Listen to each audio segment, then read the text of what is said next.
In this video, I just wanted to stop and talk about a number of things that hopefully are make sense in a connected way by the time I'm done with it, but we'll see how it goes. I think in part, I think it could be looked at as a bit of a response video, not really to anything specific, but sort of in general, a YouTube channel that I watch pretty frequently is by that of FaceliketheSun, by Gonz. If you don't know Gonz, he's done a lot of great work over the years. When I was first coming into conspiracy stuff, he was somebody that I found pretty early on and just had a lot of affinity for the things he was researching and talking about, and he's done a couple of full-length documentaries, Age of Deceit 2, Alchemy and the Rise of the Beast Image, and they're just phenomenal. Has been doing the podcast called Canary Cry Radio for several years now with his sidekick Basil, and yeah, great stuff. So Canary Cry Radio is actually where I first heard the interview with Mark Sargent and kind of started looking into the whole flat earth thing, and then I kind of turned my back on it for about a month and was just not trying to be, I kind of looked at it a little bit but thought maybe there was elements of it were true, but I really wasn't convinced. And then when Rob Skiba started getting back into it, I started looking at the stuff Skiba was coming out with. That's when I really had to start digging in deeper myself. And so ever since I've been kind of filtering everything that I see now kind of with this new lens of considering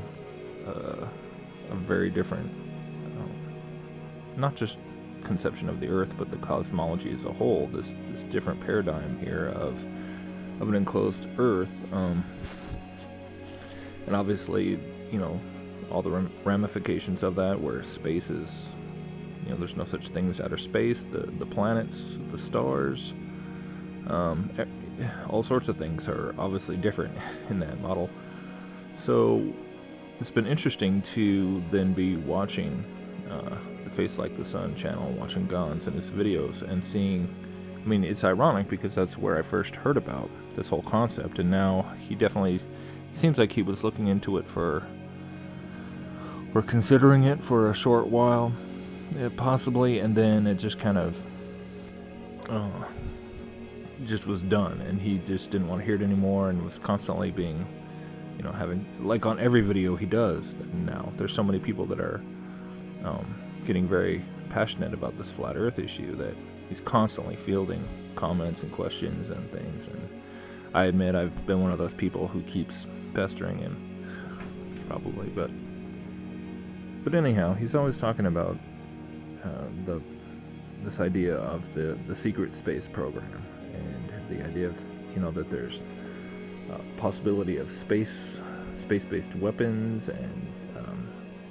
secret bases on other planets like Mars, and basically it's something that I'd kind of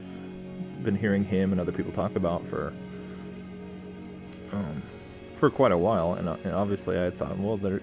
obviously the government's hiding something, and it's possible. But after I think really digging into the flat Earth issue, you obviously take a very different, have a different perspective on this, because I guess now I'm at the point where it's like, if there's so much evidence to look at to show how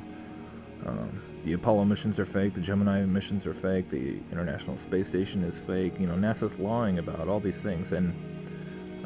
Gonz and all these other people too, who, this is basically the idea, is that they all say, well, we know that NASA lies about all kinds of things, but rather than allowing yourself to think that, well, they're lying because they're not actually able to do those things, it's impossible for one reason or another, they don't have the technologies that they claim they have, you just go in the opposite direction and escape Earth and go out into space and all this stuff. And I guess that's where, from a Christian perspective, from a biblical perspective, this is what I just find really bizarre, because I don't understand why. If you understand that all the conspiracies, everything that's going on, is ultimately part of a Luciferian agenda, that it's not just human beings who are, putting all these things into place for their own human purposes, but it's ultimately the fallen cherub who's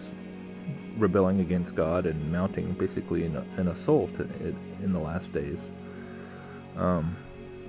Why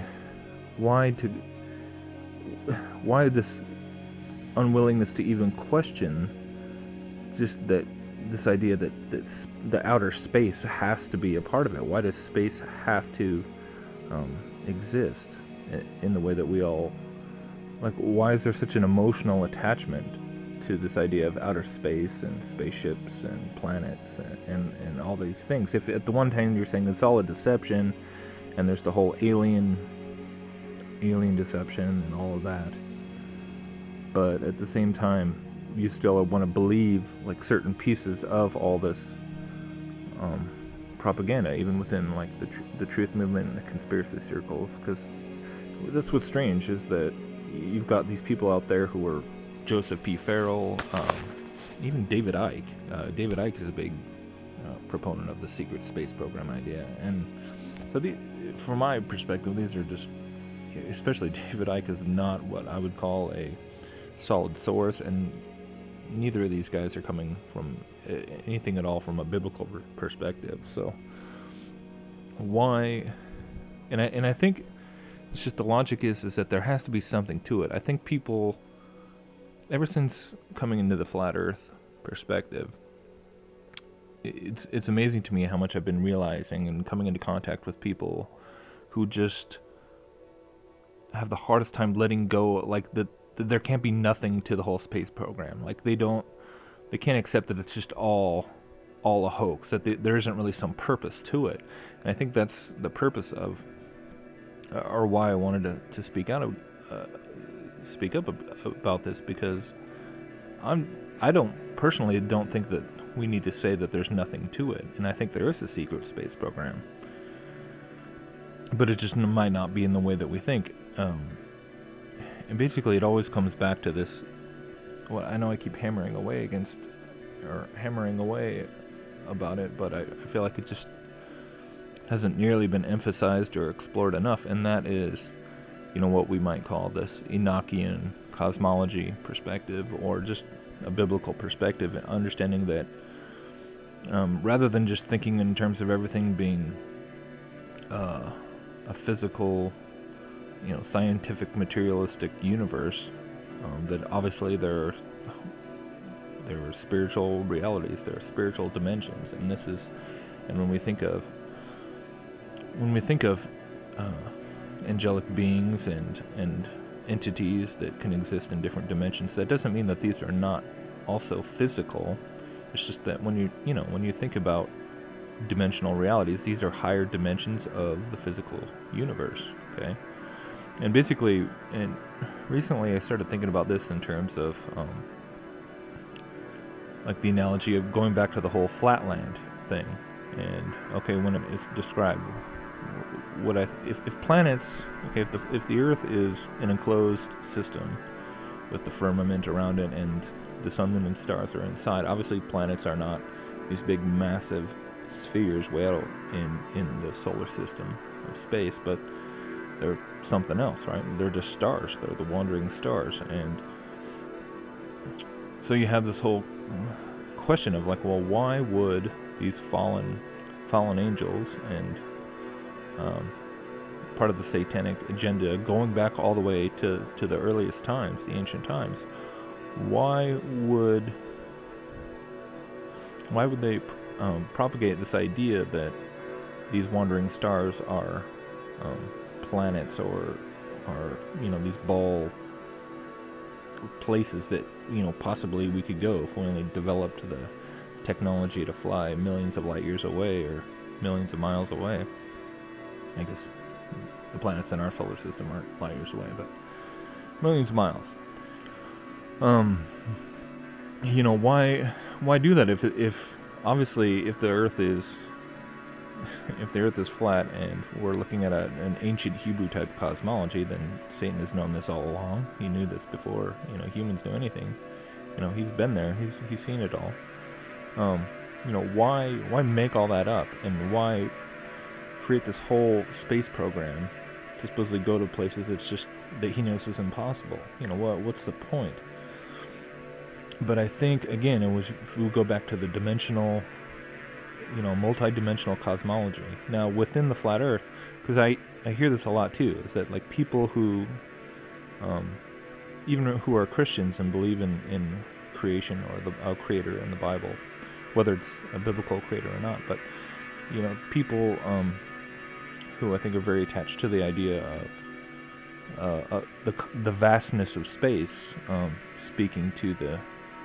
creativeness of God and the, you know, just his amazing ability and powers of God. Kind of like what Matt Boylan says about, you know,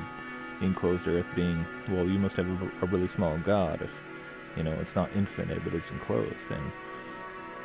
you come across this a lot in just sort of various forms of it. And I get that, but I think what is missing is that you're still only thinking in terms of the physical, you know, the physical plane, the 3D plane that humans, that we're able to perceive with our senses. When in reality, you know, the Bible certainly describes a reality that is, it is more vast than